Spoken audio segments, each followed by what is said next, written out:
Let us begin with awareness, because without awareness, nothing can truly change. The greatest trick of witchcraft, or any force that seeks to weaken you, is that it hides itself in plain sight. It operates quietly, often disguised as everyday misfortune or unexplained heaviness in life.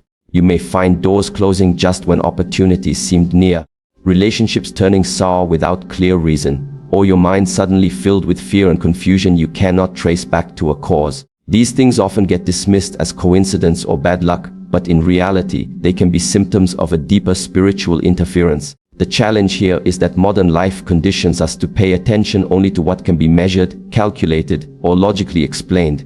We often overlook the invisible. Yet, history, culture, and spirituality all point to one undeniable truth: human life is not just physical, it is layered. There is the body, but there is also the mind, and beyond the mind, there is the spirit. Just as viruses can attack the body without being visible to the naked eye, witchcraft and spiritual manipulation work in realms you cannot touch but can deeply feel. Awareness, then, is not about paranoia. It is not about blaming every problem on witchcraft. Rather, it is about sharpening perception so that when patterns emerge, you are not blind to them. For example, if you keep noticing that every time progress is about to happen, something disrupts it, awareness allows you to ask, why is this always occurring at the threshold of my breakthrough? If your peace of mind is constantly disturbed by nightmares, by voices of self-doubt, by sudden waves of exhaustion at moments when strength is most needed, awareness helps you recognize that this may not be natural fatigue. It may be something interfering with your inner stability. Philosophically, we can say that awareness is the first form of defense. Imagine walking through a dark forest. If you are unaware of the predators that move silently between the trees, you are an easy target. But if you are aware, if your senses are sharp and your attention is alive, you are no longer passive prey, you are prepared. And preparedness shifts the balance of power. Witchcraft thrives where people are asleep, but it loses force the moment you open your eyes to its existence. Psychologically, awareness also transforms fear into clarity. Fear is a fog, it paralyzes and confuses, but awareness is light. When the mind identifies what it is dealing with, suddenly the fear loses its mystery. It becomes something that can be named, and what can be named can be challenged. Many people suffer not because the force against them is too strong, but because they have never taken the time to see it clearly. They wrestle shadows instead of confronting substance. This is why awareness is not passive, it is active attention. It is the willingness to examine your own life and notice patterns that others may dismiss. It is choosing to listen to the subtle messages that your intuition, your spirit, and sometimes even your body are trying to tell you. Because the body often reacts before the mind can explain. A sudden heaviness when entering certain spaces, a draining presence around certain people, an unexplainable fear that surfaces in particular moments. To an untrained person, these are dismissed. But to one who has cultivated awareness, they are signals, warnings that demand response. When you become aware, you stop being a victim of chance. You reclaim agency. And once agency is reclaimed, the process of breaking witchcraft becomes possible in an instant. Because no longer are you wandering blindly. You now recognize that life is more than flesh and circumstance. You acknowledge that unseen forces exist, and by acknowledging them, you prepare yourself to confront them. So awareness is not only the first step, it is also the most urgent. Without it, every remedy, every ritual, every act of faith remains ineffective. Because how can you fight an enemy you refuse to admit exists? But with it, the veil is lifted, and what once seemed like chaos reveals itself as a pattern waiting to be broken. Do not wait for destruction to make you aware. Do not wait for loss to force your eyes open. Train yourself now to see clearly, to listen deeply, and to recognize the invisible battles shaping the visible world. Because once you are awake, the darkness loses its strongest weapon, your ignorance. And when ignorance dies, witchcraft ends. Would you like me to now expand key point 2 in the same style, so the speech builds seamlessly step by step? You said, expand key point 2 into a 600-word segment that flows naturally within the overall speech, aligning seamlessly with the other key points. The tone should be intellectual and authoritative, yet accessible, mirroring Shi Heng Yi approach. The language should be clear and direct, with a focus on psychological and philosophical depth. Avoid any formal headings, keeping the delivery conversational, as if speaking to an audience in a lecture or interview format. Conclude with a powerful, concise closing statement that leaves the audience with something to reflect on, motivating them to act on the insights shared. ChatGPT said, if awareness opens the eyes, urgency is what moves the body. It is not enough to simply recognize that something is wrong, that a shadow is pressing against your life. The critical question becomes, what do you do with that recognition? Many people stay stuck at the level of knowing, but never transition into acting. And that hesitation is precisely the doorway through which destructive forces deepen their hold. Think of poison spreading in the body. The moment it enters, time matters. Every second of delay allows it to travel further, weakening systems and making recovery harder. Witchcraft and spiritual attacks operate in a similar way. They are invasive, and when left unchecked, they grow roots. Patterns of misfortune harden into beliefs, beliefs solidify into identity, and soon a person convinces themselves that, this is just who I am, this is just how my life is. But this is the great deception. What begins as an external force becomes internalized, and once it has taken root in the mind, the prison door locks from the inside. Urgency means refusing to let that process unfold. It is the inner decision that says, not one more day, not one more hour, not one more minute. You do not wait for perfect conditions. You do not wait until you feel strong or fully prepared. Because waiting is what darkness depends on. The longer you wait, the heavier the chains become. The moment you sense interference, that is the moment to act. And the power of decisive action is that it disrupts the cycle before it becomes irreversible. Philosophically, urgency is tied to the principle of impermanence. Every moment in life is passing. You cannot store time. You cannot replay it. Every choice you delay is a choice lost. To procrastinate in the face of spiritual attack is to allow your most valuable currency, time, to be stolen from you. And once it is stolen, it cannot be returned. That is why decisive people often overcome challenges that stronger or more skilled people cannot. It is not because they have more resources. It is because they move when the window is open. Psychologically, urgency also breaks the spell of helplessness. When someone believes they are powerless, they slip into passivity. They tolerate situations that drain them. They justify their pain as normal. But urgency snaps the mind out of that trance. The very act of standing up, of saying, enough, awakens dormant strength. Action generates energy, and that energy is precisely what dismantles the grip of witchcraft. Consider the image of a house on fire. If you notice the smoke and say, I'll deal with it tomorrow, the fire will consume everything by morning. But if you act the moment you smell the smoke, the damage can be contained. This is why many traditions emphasize quick, symbolic actions, lighting a candle, speaking a prayer, cleansing a space, because the act itself interrupts the momentum of the destructive force. You may not solve everything in that moment, but you prevent escalation. Urgency, then, is not panic, it is clarity in motion. Panic is chaotic, urgency is focused. Panic scatters your energy, urgency channels it. It says, the time to act is now, because later may never arrive. And when you adopt this mindset, you discover that many so-called impossible problems dissolve in the space of minutes. The curse loses its hold not because it was weak, but because your decisive movement stripped it of the time it needed to grow. So let this truth sink deeply. Hesitation feeds witchcraft, but urgency starves it. Every second you waste is a second given to the enemy. Every second you act is a second reclaimed for your freedom. The choice is always before you. Delay and deepen the chains, or act and break them. And the one who chooses urgency discovers a hidden strength, because once you move with clarity and speed, no darkness can outrun you. Would you like me to continue with key point 3 in the same expanded style so your speech builds seamlessly? You said, expand key point 3 into a 600-word segment that flows naturally within the overall speech, aligning seamlessly with the other key points. The tone should be intellectual and authoritative, yet accessible, mirroring Shi Heng Yi approach. The language should be clear and direct, with a focus on psychological and philosophical depth. Avoid any formal headings, keeping the delivery conversational, as if speaking to an audience in a lecture or interview format. Conclude with a powerful, concise closing statement that leaves the audience with something to reflect on, motivating them to act on the insights. Share. ChatGPT said, when awareness has opened your eyes and urgency has moved your spirit into action, the natural question becomes, what action should be taken? This is where sacred rituals come into play. And here I am not speaking of empty gestures or superstitious habits performed without thought. I am speaking of intentional practices that align the mind, body, and spirit in a way that directly interrupts the grip of destructive forces. Human beings have always turned to rituals when confronted with the unknown. From the earliest fires lit by our ancestors to the structured prayers, blessings, and symbolic acts practiced across cultures today, ritual has been the universal language of protection and transformation. Why? Because rituals serve as a bridge between the invisible and the visible. They allow the intangible, faith, intention, conviction, to take physical form. And once something takes form, it enters reality with weight and presence. Psychologically, rituals provide the mind with clarity.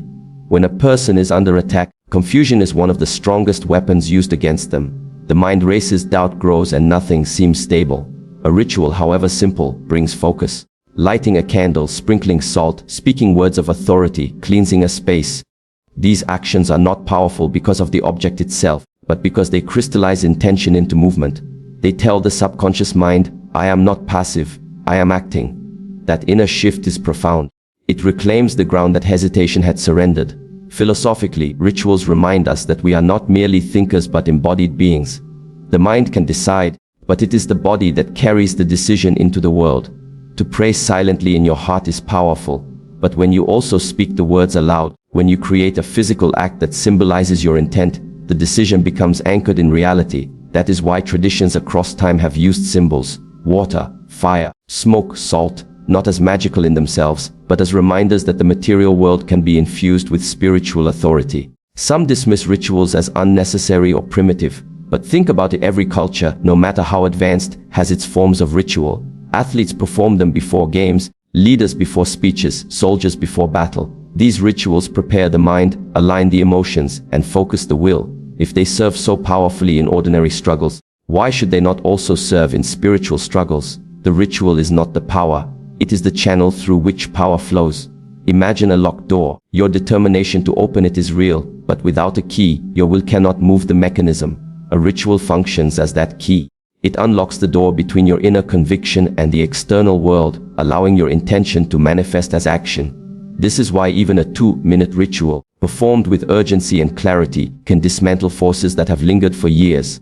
The action interrupts the pattern, and the pattern, once interrupted, begins to collapse. It is important, though, to approach rituals with understanding. Going through the motions without inner alignment turns them into empty performances. The true force lies not in the candle, the salt, or the words, but in the consciousness with which you engage them. If you approach the act with doubt, you weaken it. If you approach it with authority, you strengthen it. Rituals amplify what is already inside you. They are mirrors reflecting the state of your faith. So when you act, let the ritual you choose, whether it is prayer, cleansing, or symbolic gesture, be done with focus, urgency, and unwavering awareness. Do not underestimate small acts. History has shown countless times that it is often the small, consistent, intentional actions that break the heaviest chains. And remember this, rituals are not superstition when they are rooted in understanding. They are the language through which the invisible is confronted and transformed. Perform them not as an escape from fear, but as an expression of authority. Because when action is aligned with intention, and intention is embodied through ritual, a witchcraft does not stand a chance. A ritual without faith is an empty shell, but faith expressed through ritual is unstoppable. And the moment you embody that union, the forces that sought to bind you dissolve like shadows in the rising sun. Would you like me to continue and expand key point 4 in the same depth so the momentum of the speech carries forward? You said, expand key point 4 into a 600-word segment that flows naturally within the overall speech, aligning seamlessly with the other key points. The tone should be intellectual and authoritative, yet accessible, mirroring Shi Heng Yi approach. The language should be clear and direct, with a focus on psychological and philosophical depth. Avoid any formal headings, keeping the delivery conversational, as if speaking to an audience in a lecture or interview format. Conclude with a powerful, concise closing statement that leaves the audience with something to reflect on, motivating them to act on the insights shared. ChatGPT said, if awareness awakens the eyes, if urgency moves the spirit, and if rituals give shape to action, then the question arises, what truly fuels these actions? The answer is faith and inner authority. Without them, every effort remains fragile, like a structure built on sand. You may speak the words, you may perform the gesture, but if there is no conviction behind it, the ritual is hollow. Witchcraft does not collapse because of formulas. It collapses because the person confronting it stands with certainty, rooted in an authority greater than fear. Faith is often misunderstood as blind belief, something vague or naive, but true faith is not weakness, it is clarity. It is the ability to see beyond the immediate circumstance and recognize that what is within you is stronger than what presses against you. Faith aligns your mind with possibility, while fear aligns it with limitation. And whichever one you embrace becomes the lens through which reality unfolds. If you believe you are powerless, even the smallest challenge overwhelms you. But if you believe you are equipped with authority, even the greatest darkness must retreat. Philosophically, faith connects to the principle of inner sovereignty. Every human being carries within them a center of power, but most live disconnected from it. They rely on external circumstances to validate their strength, money, status, approval, forgetting that authority begins inwardly. Witchcraft thrives precisely on this disconnection. It seeks to convince you that power lies outside of you, that you are at the mercy of forces beyond your reach. The moment you reclaim your inner authority, the illusion breaks. Psychologically, the mind is the battlefield. Witchcraft may use symbols and energies, but its real target is your perception. It whispers doubt, fear, and despair, because if the mind bends, the body follows. This is why faith matters. Faith straightens the spine of the mind. It is the antidote to fear, the shield against confusion. And authority, when anchored in faith, gives your words and actions weight. When you declare an end to interference, when you speak protection over your life, those words are not empty. They carry force, because they emerge from a place of alignment. Think of it like the voice of a leader. Two people can speak the same words, but one inspires and the other falls flat. The difference is not the vocabulary but the authority behind the voice. Authority does not come from shouting louder, it comes from being rooted in truth. In the same way, two people may perform the same ritual. One finds no change, while the other experiences immediate release. The difference lies in the inner state. One performs from doubt, the other from faith.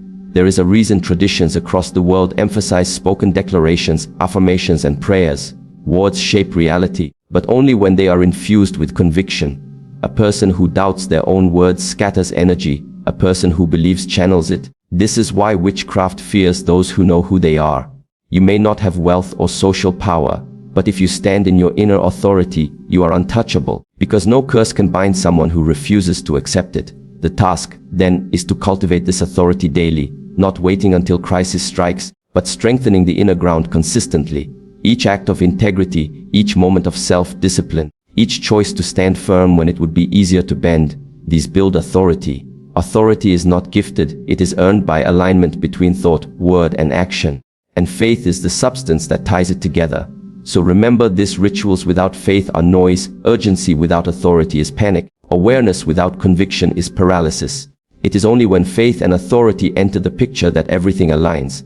In that alignment, witchcraft dissolves, not because the force was weak, but because the one confronting it finally remembered who they are. You do not defeat darkness by shouting at it. You defeat it by standing in the light of your own authority, knowing without question that it has no claim over you. That knowing is faith, that stance is authority, and when you embody both, every shadow disappears. Would you like me to now continue with key point 5 in the same expanded style, so the momentum and flow of the speech keep building? You said expand key point 5 into a 600-word segment that flows naturally within the overall speech, aligning seamlessly with the other key points. The tone should be intellectual and authoritative, yet accessible, mirroring Shi Heng Yi approach. The language should be clear and direct, with a focus on psychological and philosophical depth. Avoid any formal headings, keeping the delivery conversational, as if speaking to an audience in a lecture or interview format. Conclude with a powerful, concise closing statement that leaves the audience with something to reflect on, motivating them to act on the insights shared. ChatGPT said, if awareness opens the eyes, if urgency drives the will, if rituals give structure, and if faith provides the power, then what remains is the question of endurance. How do you not only break witchcraft once but ensure it does not return? Here lies the importance of daily discipline. To live protected is not the result of one dramatic act, it is the fruit of consistent practice. Just as health is not maintained by one healthy meal, but by daily nourishment, protection of the spirit requires continuous attention. Many people treat spiritual protection like a fire extinguisher, something to use only in emergencies. They wait until the flames rise, and only then do they search for remedies.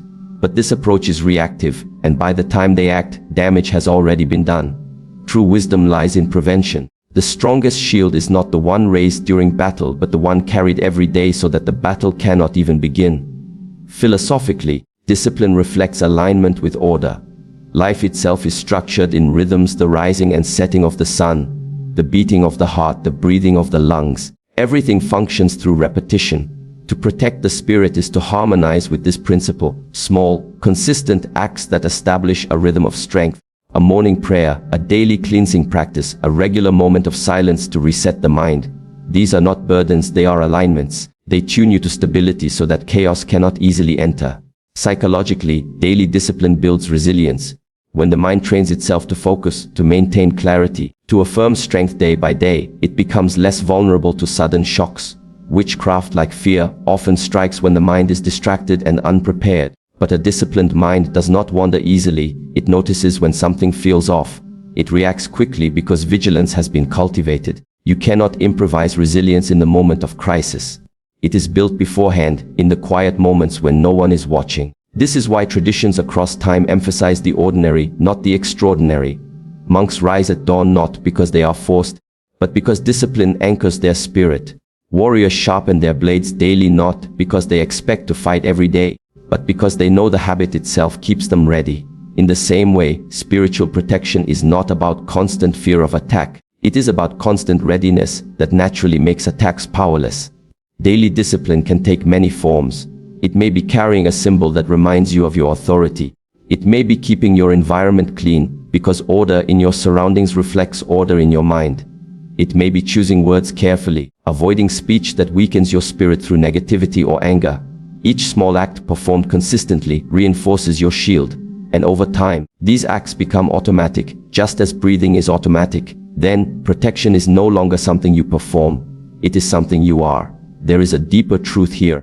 Discipline is freedom. People often think discipline is restriction, but in reality it liberates. The disciplined person is not enslaved by impulses, not enslaved by fear, not enslaved by the chaos of the world. They walk with stability. And when witchcraft seeks an entry point, it finds none, because consistency has sealed the cracks. So do not wait for darkness to knock before preparing your defenses. Build them now, daily, in small but intentional ways. Let protection become your way of life, not your emergency response. Because the one who is disciplined does not live in fear of attack. They live in confidence, knowing that their shield is always in place. And remember, freedom is not the absence of threats, it is the presence of strength. Discipline builds that strength. Discipline makes protection effortless. Discipline ensures that witchcraft ends not only in a moment, but stays ended. Would you like me to continue with key point 6 in the same expanded style, so your full speech becomes complete and polished? You said expand key point 6 into a 600-word segment that flows naturally within the overall speech, aligning seamlessly with the other key points. The tone should be intellectual and authoritative, yet accessible, mirroring Shi Heng Yi approach. The language should be clear and direct, with a focus on psychological and philosophical depth. Avoid any formal headings, keeping the delivery conversational, as if speaking to an audience in a lecture or interview format. Conclude with a powerful, concise closing statement that leaves the audience with something to reflect on, motivating them to act on the insights shared. ChatGPT said, when awareness has been cultivated, when urgency awakens action, when rituals are performed with intention, when faith and authority fuel the spirit, and when discipline guards the daily rhythm of life, what remains is the ultimate purpose: freedom. This is not just freedom from a specific curse or interference, but freedom to step fully into your destiny. Because make no mistake, witchcraft is not only about creating obstacles, it is about stealing potential. It seeks to bind, to delay, to hold you in a cycle where time passes but growth never arrives. And if you are not careful, years can be lost this way. To reclaim freedom is to break that cycle, and to take back ownership of your destiny. It is to recognize that life is not meant to be lived under constant fear or suppression. You were not created to remain in the shadows of hesitation and limitation. You were created to move forward, to unfold the fullness of your potential. Witchcraft knows this, and that is why it targets your sense of identity. It whispers lies that make you believe you are weaker than you are, smaller than you are, incapable of more than survival. The battle is always about identity, because once you forget who you are, you no longer walk toward who you can become. Philosophically, freedom is the return to alignment with truth. Chains are not broken merely by struggle, they are broken when falsehood is exposed. The falsehood says you are trapped. The truth says you are free the moment you claim it. Witchcraft thrives on illusion. It magnifies problems, creates fear, amplifies setbacks.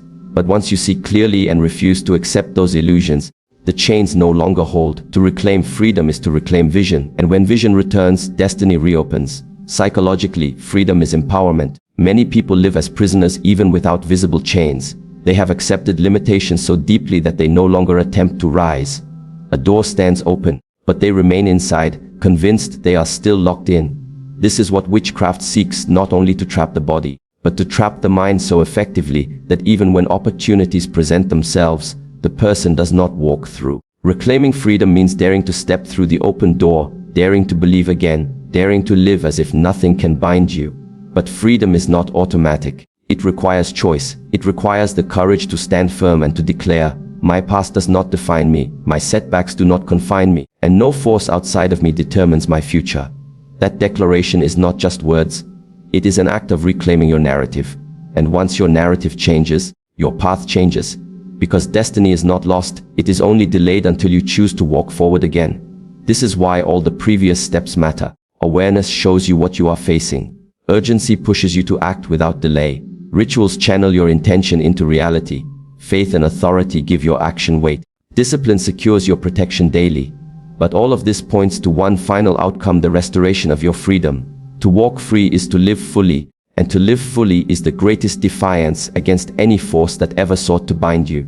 So as you leave here, remember this: witchcraft is not stronger than you. Its power lies only in deception and delay. The moment you recognize, act, believe, and persist, its chains dissolve.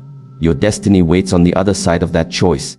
Do not let another day pass in hesitation. Do not let another hour slip into bondage. Reclaim your freedom now, and walk boldly into the life that was always meant to be yours.